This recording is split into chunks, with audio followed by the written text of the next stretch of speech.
नमस्कार। आज हमारे सामने रॉबर्ट कियोसाकी की एक बेहद मशहूर किताब है रिच डैड पुअर डैड। और हम सीधे किताब पर नहीं बल्कि उस पर आधारित एक हिंदी समीक्षा, एक रिव्यू पर बात करने वाले हैं। तो इरादा ये है कि इस रिव्यू से हम वो खास बातें, वो नुक्ते निकालें जो हमारी पैसे को लेकर सोच, मतलब फाइनेंशियल माइंडसेट बदल सकते हैं। देखते हैं इस विश्लेषण में क्या है। हाँ बिल्कुल। और ये समीक्षा दिलचस्प इसलिए है क्योंकि ये सिर्फ कहानी नहीं दोहराती, ये इस बात पर गौर करती है कि ये किताब हमारी जो आम धारणाएं हैं ना पैसे को लेकर, उनको कैसे कह सकते हैं झकझोरती है। तो हम इसी रिव्यू के चश्मे से देखेंगे कि वो जो दो पिताओं वाला उदाहरण है उसका क्या मतलब निकाला गया है, और हाँ, इस रिव्यू के हिसाब से किताब कहाँ मजबूत है, कहाँ थोड़ी कमजोर। अच्छा, तो चलिए शुरू करते हैं उसी मूल आइडिया से जो लगता है इस समीक्षा के बिल्कुल सेंटर में है, वो दो पिता वाला कॉन्सेप्ट, अमीर पिता और गरीब पिता। समीक्षा बताती है कि गरीब पिता, जो असल में लेखक के अपने पिता थे, वो पढ़े लिखे थे, एकेडमिक थे, पर सोच पारंपरिक थी और आर्थिक रूप से काफी स्ट्रगल किया उन्होंने। जी। और दूसरी तरफ है अमीर पिता, ये उनके दोस्त के पिता थे। इनके पास शायद उतनी फॉर्मल डिग्रियां नहीं थीं, पर जैसा रिव्यू बताता है, बिजनेस और इन्वेस्टमेंट की समझ से इन्होंने काफी पैसा बनाया।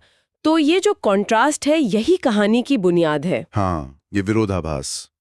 और यहाँ जो बात ध्यान खींचती है, और मुझे लगता है समीक्षा ने इसे सही पकड़ा है, वो ये कि ये सिर्फ पैसे का अंतर नहीं है, असल में ये सोच का फर्क है, मानसिकता का। समीक्षा इसी बात को हाईलाइट करती है। अमीर और गरीब यहाँ सिर्फ बैंक बैलेंस नहीं है, बल्कि पैसे को देखने के दो अलग अलग नजरिए हैं। अच्छा। और समीक्षक के लिए शायद यही सबसे पावरफुल चीज है कि अमीरी की शुरुआत सोच से होती है। बिल्कुल, ये सोच वाली बात, शायद यही सबसे बड़ा टेकअवे है जिसे समीक्षा ने पकड़ा है। तो ये सोच का फर्क साफ है। अब इससे जुड़ी अगली बात जो रिव्यू में आई, वो है किताब के मुख्य संदेश। पहला और शायद सबसे ज्यादा सुनने में आने वाला, अमीर लोग पैसे को अपने लिए काम पर लगाते हैं, जबकि गरीब और मिडिल क्लास लोग खुद पैसे के लिए काम करते हैं। समीक्षा इसे कैसे देखती है? क्या ये क्रांतिकारी विचार है? समीक्षा इसे क्रांतिकारी से ज्यादा एक बुनियादी सच मानती है, जिसे हम अक्सर अनदेखा कर देते हैं। वो कहती है, किताब इसे बड़े सरल ढंग से समझाती है। मतलब, सिर्फ मेहनत करके सैलरी कमाना काफी नहीं है। असली खेल तो तब है जब आपका पैसा आपके लिए और पैसा कमाए। समीक्षा के हिसाब से ये कोई अमीरों का राज नहीं, बल्कि एक स्किल है जो सीखी जा सकती है। और इसी सीखने से जुड़ा है अगला पॉइंट जिस पर समीक्षा जोर देती है, वित्तीय शिक्षा, फाइनेंशियल एजुकेशन।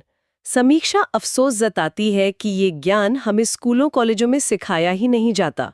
इसे हर किसी को खुद ही सीखना पड़ता है। ये बात तो सोचने वाली है। हाँ, और समीक्षा इस कमी को बहुत गंभीरता से लेती है। वो इशारा करती है कि हमारी जो पारंपरिक पढ़ाई है वो हमें नौकरी के लिए तैयार करती है। अच्छा नौकर कैसे बने शायद ये सिखाती है, लेकिन पैसा संभालना कैसे है, उसे बढ़ाना कैसे है, इन्वेस्ट कैसे करना है, ये नहीं सिखाती।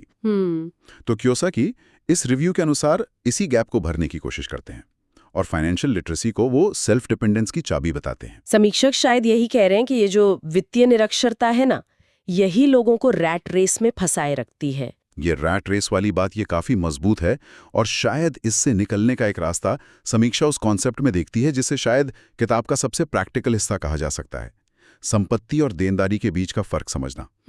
इसे कैसे समझाती है समीक्षा? समीक्षा इसे बेहद जरूरी मानती है। कहती है कि अमीरी की नींव यही है, और रिव्यू के हिसाब से किताब इसे बहुत ही सीधे सरल ढंग से बताती है। संपत्ति, वो जो आपकी जेब में पैसा डाले। देनदारी, वो जो आपकी जेब से पैसा निकाले। सिंपल, बिल्कुल सिंपल। और समीक्षा में शायद इस बात पर जोर है कि लोग अक्सर देनदारियों को संपत्ति समझ बैठते हैं, जैसे अपना घर, अगर उस पर बड़ा लोन है तो, या महंगी गाड़ी। किताब कहती है, और समीक्षा इस बात को रेखांकित करती है, कि अमीर लोग संपत्ति जमा करने पर फोकस करते हैं, जबकि बाकी लोग अनजाने में देनदारियां बढ़ाते रहते हैं। अच्छा, तो ये बेसिक फर्क समझना समीक्षा के नजरिए से अपनी फाइनेंशियल डायरेक्शन बदलने के लिए पहला कदम है। लेकिन इसका मतलब ये तो नहीं कि किताब नौकरी करने की ही खिलाफ है। समीक्षा क्या कहती है इस बारे में? नहीं नहीं, समीक्षा इस बात को साफ करती है। किताब नौकरी को बुरा नहीं कहती, भाई शुरुआत में इनकम तो चाहिए ना। हाँ बिल्कुल। लेकिन समीक्षा इस बात पर उंगली रखती है कि सिर्फ और सिर्फ सैलरी पर निर्भर रहना ये कितना रिस्की हो सकता है। अगर इनकम का एक ही सोर्स है तो नौकरी गई या कोई और प्रॉब्लम आई तो आपकी फाइनेंशियल सिक्योरिटी खत्म। सही बात है। तो समीक्षा के अनुसार किताब मल्टीपल इनकम स्ट्रीम बनाने की बात करती है और सैलरी को यूज करने की संपत्ति खरीदने में। अच्छा, और एक और मानसिकता वाला पहलू है जिस पर समीक्षा बात करती है, असफलता का डर, फेलियर का डर। समीक्षा बताती है कि किताब कहती है फेलियर से डरो मत, उसे सीखने का मौका समझो। ये तो हमारी जो पारंपरिक परवरिश है उससे काफी अलग है। बिल्कुल अलग है।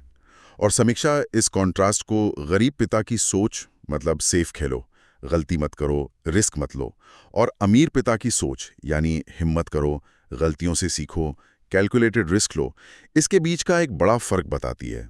समीक्षा के विश्लेषण के मुताबिक अमीर पिता का दर्शन यह है कि फाइनेंशियल सक्सेस अक्सर कई छोटी बड़ी असफलताओं के बाद ही आती है। हर असफलता एक लेसन है, आपको आगे बढ़ने में मदद करती है। समीक्षा इस माइंडसेट को एंटरप्रेन्योरशिप और इन्वेस्टमेंट के लिए बहुत जरूरी मानती है।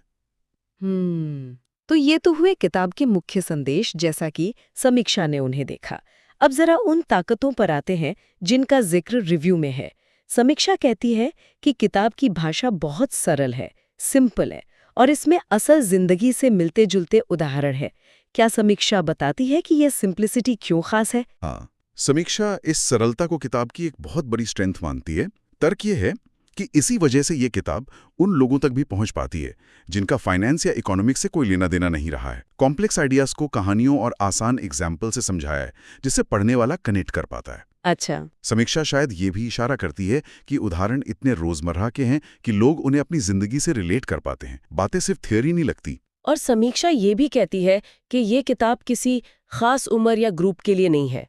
स्टूडेंट्स, नौकरी पेशा लोग, बिजनेस वाले, सबके लिए इसमें कुछ ना कुछ है। और शायद सबसे बड़ी ताकत, जैसा रिव्यू बताता है, यह है कि ये पढ़ने वाले को अपनी पैसे की मानसिकता पर सवाल उठाने और उसे बदलने के लिए इंस्पायर करती है। आपने बिल्कुल सही पकड़ा। समीक्षा के अनुसार किताब का असली जादू शायद इन्फॉर्मेशन देने में उतना नहीं है जितना पढ़ने वाले के दिमाग में एक चिंगारी जलाने में है। ये लोगों को सोचने पर मजबूर करती है कि क्या वो पैसे के बारे में सही तरीके से सोच रहे हैं, क्या वो सिर्फ गुजारा करने के लिए कमा रहे हैं या फाइनेंशियल फ्रीडम की तरफ बढ़ रहे हैं। समीक्षा इसे एक वेकअप कॉल की तरह देखती है। क्या समीक्षा इस पर भी रोशनी डालती है कि ये सोचने का तरीका असल जिंदगी में कैसे काम आता है, भले ही किताब सीधे सीधे इन्वेस्टमेंट टिप्स न दे? हाँ, समीक्षा इस पॉइंट को भी छूती है। वो कहती है कि किताब निवेश, बिजनेस और सेल्फ रिलायंस के लिए एक प्रैक्टिकल सोच की नींव रखती है। ये आपको ये नहीं बताती कि कौन सा स्टॉक खरीदो या कहाँ प्रॉपर्टी लो, लेकिन ये सिखाती है कि मौके कैसे पहचानें, रिस्क कैसे असेस करें और एसेट बनाने वाली सोच कैसे डेवलप करें। अच्छा, समीक्षा के विश्लेषण के मुताबिक इसका जोर मछली पकड़ना सिखाने पर है, ना कि पकी हुई मछली देने पर। ये कैसे सोचने पर फोकस करती है, जो शायद क्या करें से ज्यादा टिकाऊ स्किल है। ये तो अच्छी बात हुई, लेकिन सिक्के का दूसरा पहलू भी होता है। समीक्षा किताब की कुछ कमजोरियों का भी जिक्र करती है। एक तो ये कि कुछ लोगों को इसके विचार थोड़े आइडियलिस्टिक या जरूरत से ज्यादा सिंपल लग सकते हैं। क्या समीक्षा इस पर कुछ और कहती है? समीक्षा इस आलोचना का जिक्र करती है। उसका कहना है कि किताब कई बार जो जटिल आर्थिक सच्चाइयां हैं ना, उन्हें शायद जरूरत से ज्यादा आसान बनाकर पेश करती है। असल दुनिया में सफलता सिर्फ सही सोच से नहीं मिलती।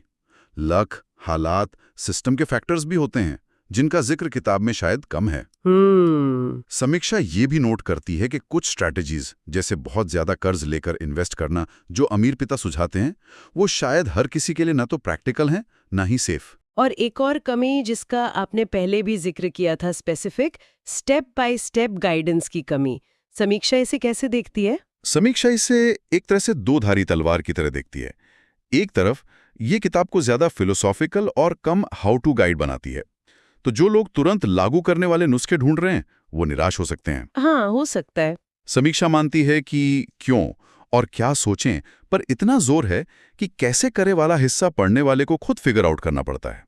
ये उन लोगों के लिए कमी हो सकती है जिन्हें शुरू करने के लिए क्लियर इंस्ट्रक्शन चाहिए। और उन लोगों के बारे में क्या, जो पहले से ही फाइनेंस वगैरह की थोड़ी बहुत समझ रखते हैं? क्या समीक्षा उनके लिए भी किताब को उतना ही फायदेमंद मानती है? यहाँ समीक्षा थोड़े सतर्क नजर आती है।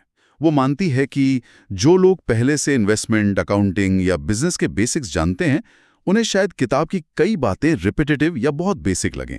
उनके लिए शायद इसमें कुछ बहुत नया या गहरा ना हो। ओके। समीक्षा का मानना है कि किताब की मेन अपील उन लोगों के लिए है जो फाइनेंस की दुनिया में नए हैं या अपनी पुरानी सोच को बदलना चाहते हैं। अनुभवी लोगों के लिए शायद ये उतनी असरदार ना हो। तो इन सब बातों को ध्यान में रखते हुए समीक्षक का फाइनल वर्डिक्ट क्या है, मतलब निचोड़ क्या है रिव्यू का? समीक्षा का निचोड़ यह है कि रिच डैड पुअर डैड सिर्फ पैसे की किताब नहीं है, ये जिंदगी को देखने का नजरिया बदलने की ताकत रखती है।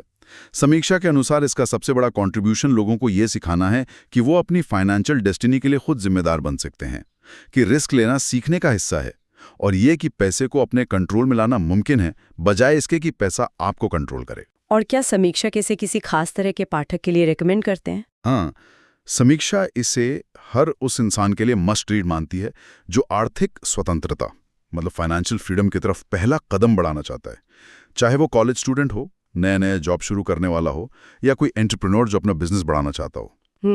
समीक्षा का मानना है कि ये किताब उनकी फाइनेंशियल सोच को जड़ से बदलने और एक नई दिशा देने में मददगार हो सकती है। और रेटिंग्स वो क्या कहती हैं? वो इस मूल्यांकन को कैसे दिखाती हैं? रेटिंग्स भी समीक्षक के इसी नजरिए को कन्फर्म करती हैं। जैसा कि समीक्षा में दिया गया है, ज्ञान नॉलेज के लिए 5 में से 5 स्टार, मतलब जानकारी और बेसिक कॉन्सेप्ट समझाने में बेहतरीन। प्रेरणा मोटिवेशन के लिए 4.5 स्टार। ये दिखाता है कि ये लोगों को एक्शन लेने के लिए इंस्पायर करने में बहुत असरदार है। और प्रैक्टिकलिटी और व्यवहारिकता के लिए 4 स्टार। ये दिखाता है कि सीधी लागू करने वाली सलाह थोड़ी कम है, लेकिन सोच बदलने में ये व्यवहारिक रूप से बहुत पावरफुल है।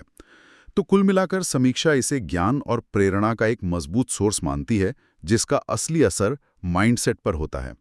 तो अगर हम इस पूरी चर्चा का सार निकालें जो इस हिंदी रिव्यू पर आधारित थी, तो वो ये है, रिच डैड पुअर डैड इस विश्लेषण के हिसाब से कोई जादू की छड़ी नहीं है जो आपको रातों रात अमीर बना दे।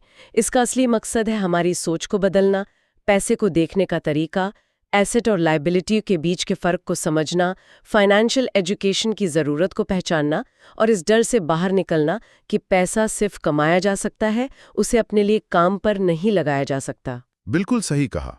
समीक्षा इसी बात पर लगातार जोर देती है कि फाइनेंशियल जर्नी बाहर की स्ट्रैटेजी से पहले अंदर की सोच से शुरू होती है। आपकी मान्यताएं क्या हैं, पैसे के साथ आपका रिश्ता कैसा है, यही आपकी आर्थिक दिशा तय करते हैं। ये इस समीक्षा का सेंट्रल मैसेज लगता है। यहाँ एक दिलचस्प सवाल उठता है जो सीधे तौर पर इस समीक्षा के विश्लेषण से जुड़ा है। हाँ, पूछिए। अगर ये किताब, जैसा कि समीक्षा बार बार कह रही है, मुख्य रूप से मानसिकता बदलने पर ही केंद्रित है और ठोस कैसे करे वाले निर्देश कम देती है, तो फिर सवाल ये है कि इस बदली हुई नई अमीर पिता वाली सोच को हकीकत में बदलने के लिए वो सबसे पहला, सबसे बुनियादी प्रैक्टिकल कदम क्या हो सकता है जिसे कोई भी आज ही उठा सकता है। सिर्फ सोच बदलने के बाद